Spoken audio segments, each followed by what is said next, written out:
Theme horror.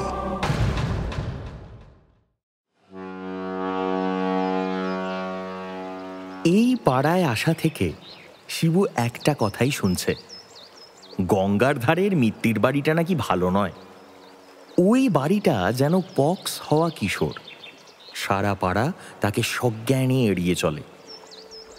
এখানে আসার 1 মাস পরেও ও কাউকে ভেতরে ঢুকতে বা ওই বাড়ি থেকে কাউকে বেরোতে দেখেনি। কোনো দুধ বিক্রেতা, খবরের কাগজ বিক্রেতা, এমন কেউ নেই যে ওই বাড়িতে যায়। বাড়িটায় কেউ থাকে কি না, থাকলেও তিনি কে, এই সব নিয়ে শিবুর অগাধ কৌতূহল। কিন্তু সঙ্গীর অভাবে তার ওই বাড়িটায় যাওয়া হয়ে উঠছে না।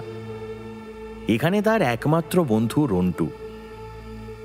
বাড়িটা থেকে 100 খানেক মিটার দূরে গাছপালা ঘেরা যে ঘাটটা রয়েছে, সেটা ওদের বৈকালিক আড্ডার জায়গা। ওখান থেকে বাড়িটা স্পষ্ট দেখা যায়। সেদিন বিকেলে কথায় কথায় রন্টুকে শিবু জিজ্ঞাসা করল, এই বুঝি এই বাড়িটায় কেউ ঢোকে না কেন রে? বিকেলের পড়ন্ত আলোতেও রন্টুর মুখে ঘনিয়ে এলো ভয়ের ছায়া। রন্টু বলল, জানি না, ও তবে তবে জানার চেষ্টাও করিনি। ওই বাড়িতে কিন্তু শিবু একদম না ঢোকাই ভালো। ওই বাড়িটা কিন্তু অশুভ। শিবু বলল, চল না একদিন যাই, চল না। রন্টু বলল, খেপেছিস নাকি? খেপেছিস? তারপর মরি আর কি, আমি যাব না। রন্টুর ভয় পাওয়াতে শিবু যার পর নাই বিরক্ত হয়েছিল। একদিন ফেরার পথে সাইকেল নিয়ে উঁকি মেরেছিল ওই বাড়িটার দিকে। দোতলার পূব দিকে নদীমুখী জানালায় কাকে যেন একটা দাঁড়িয়ে থাকতে দেখেছিল শিবু। শিবুকে দেখেই সাঁত করে সরে গেল সেই অবয়ব। শিবু নিশ্চিত হলো এই বাড়িতে মানুষ থাকে।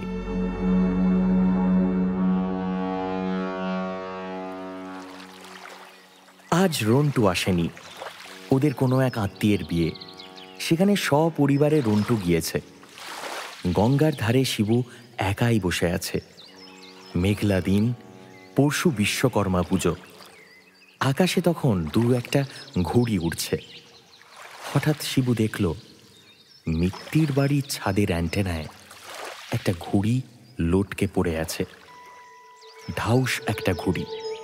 ওটা যদি নিয়ে আসতে পারে তাহলে রন্টুকে তাক লাগিয়ে দেওয়াও যাবে। মিত্তির বাড়ি নিয়ে যে ভুলভাল রটনাগুলো আছে সেগুলোও লোকে আর মানবে না। শিবু পাড়ায় হিরো হয়ে থাকবে। এই সব 7-5 ভেবে মিত্তির বাড়ির জং ধরা গেটটা খুলে ঢুকল শিবু। বাগানে শুকনো কয়েকটা পাতা পড়ে আছে, গোটা উঠোন নোংরা। বাড়িটার ভেতরে যেন 19 শতক আবদ্ধ হয়ে আছে। শিবু একটু দমে গেল। তাহলে কি এই বাড়িতে মানুষ থাকে না? কারণ মানুষ থাকলে তো এত অযত্ন হওয়ার কথা নয়। মনে হচ্ছে গোটা বাড়িটা পৃথিবীর নির্জনতম অঞ্চল। চারিদিকে মাকড়সার জাল, উইয়ের ঢিবি। শিবু সিঁড়িতে সাবধানে পা ফেলে ফেলে ছাদের দিকে এগোতে থাকল।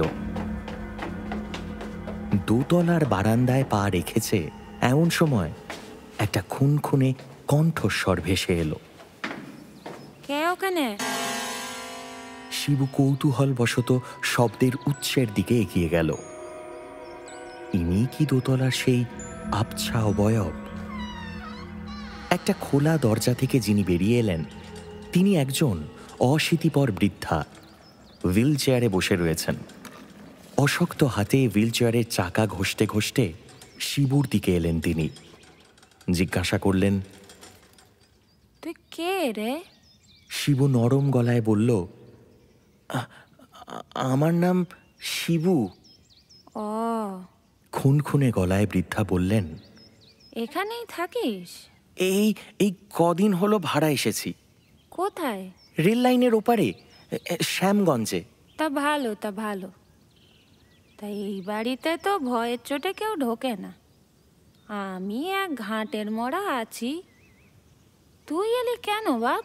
শিবু অধবদনে বলল, অ্যান্টেনায় একটা ঘুড়ি লটকে আছে, ওটাই নিতে এসেছিলাম দিদা। চুরি না, চুরি না, বাড়িতে কেউ নেই ভেবে আমি নিতে এসেছিলাম। আমাকে দেবেন ঘুড়িটা? বুড়ি খুন খুন করে হাসল, বলল, শোনো কথা, আমি না দেবার কে রে? আমি কি নড়তে চড়তে পারি বাপ? তুই নিয়ে যা। শিবু ঘর থেকে বেরোতে যাচ্ছিল, এমন সময় ওই বুড়ি পিছু ডাকল, ও বাপ, এখনই কি চললি নাকি? সকলেই এমন যাই যাই করলে আমার ভালো লাগে কি করে? আয় না বাপ, দুটো কথা বলি তোর সনে। বুড়ির সঙ্গে বেশিক্ষণ কথা বললে কেমন যেন একটা অস্বস্তি হয়। মরা মাছের মতো ঘোলাটে চোখ, দাঁতে কালো ছোপ, তাকিয়ে থাকলে মনে হয় অতীত থেকে যেন একটা ফসিল চেয়ে রয়েছে তার দিকে। আদপে জীবিত কেউ নয়, কিন্তু জীবিত কারুর ফেলে যাওয়া একটা শরীর। তবে বুড়ি যে অবস্থাপন্ন তা বোঝা যায়। হাতে দুটো সোনার বালা রয়েছে। শিবু কৌতূহল চাপতে না পেরে জিজ্ঞাসা করল, আপনি আপনি এত বড় বাড়িতে একাই থাকেন? তা বলতে পারিস বাপ। আসলে বুড়ো, প্রতিবন্ধী মানুষের হ্যাপা অনেক, কেউ আসতে চায় না। কাজের লোক রাখতুম, তারও বিস্তর হ্যাপা বলে ভাগিয়ে দিয়েছি। আমার 2 মেয়ে, স্বামী ছিল, সে আমাকে ত্যাগ করে আপিসের অন্য একটা মেয়ের সঙ্গে লট ঘর শুরু করছিল। একদিন বাড়ির সব টাকা পয়সা নিয়ে পালিয়ে গেল। আমি যে কি কষ্ট করে মেয়ে দুটোকে বড় করেছি। বড় মেয়েটা বিয়ে করে ব্যাঙ্গালোর চলে গেল, খোঁজ খবরও নেয় না। ছোট মেয়েটাকে বুঝলি বাপ, ভয়ের চোটে বিয়েই দিইনি। দিন রাত ঘরে আটকে রাখত। সে কাঁদতো, মাথা ঘুরত, কখনো সখনো আমাকে ডাইনি বুড়ি বলে গাল পারত। আমি ওকে ঘর থেকে বেরোতে দিতাম না। ও যদি আমাকে ছেড়ে চলে যায়, তাহলে আমি কি নিয়ে বাঁচবো বল দেখি? তাই ওর কোনো কথাতেই কান দিতাম না। একদিন ঘরের তালা খুলে দেখি শাড়ির ফাঁস দিয়ে গলায় দড়ি দিয়েছে। ওই মেয়েটাও আমায় ছেড়ে চলে গেল বাপ। বৃদ্ধার চোখ ছলছল করছে। শিবুর কথা বন্ধ হয়ে গেছে। ঘোর সন্দেহ, এই বৃদ্ধা স্বাভাবিক নন। এখনই তাকে ঘড়িটা আনতে ওপরে উঠতে হবে।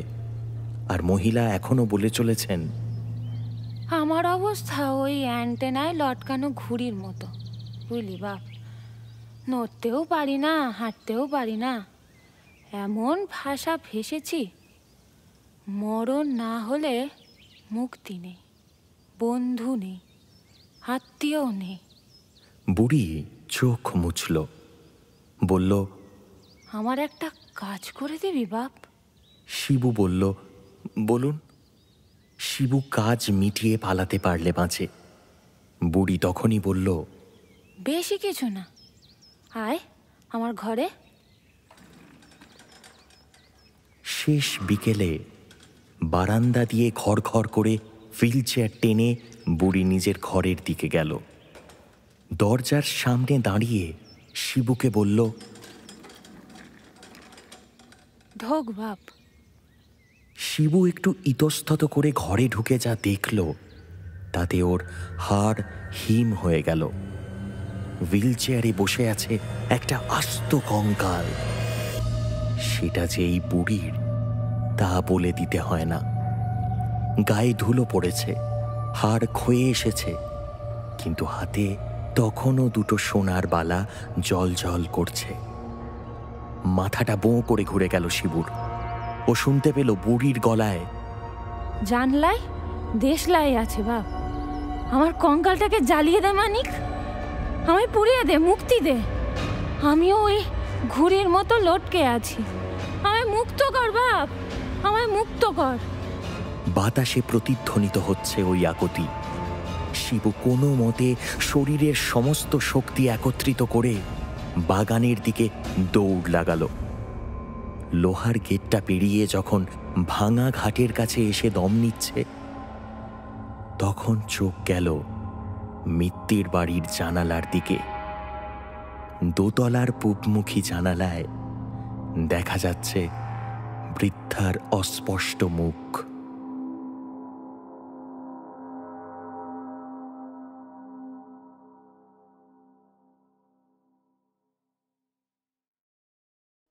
হাড় হিম হরর আপনারা শুনতে পারেন এক্সক্লুসিভলি মির্চি বাংলার ইউটিউব চ্যানেল এবং গানা অ্যাপে।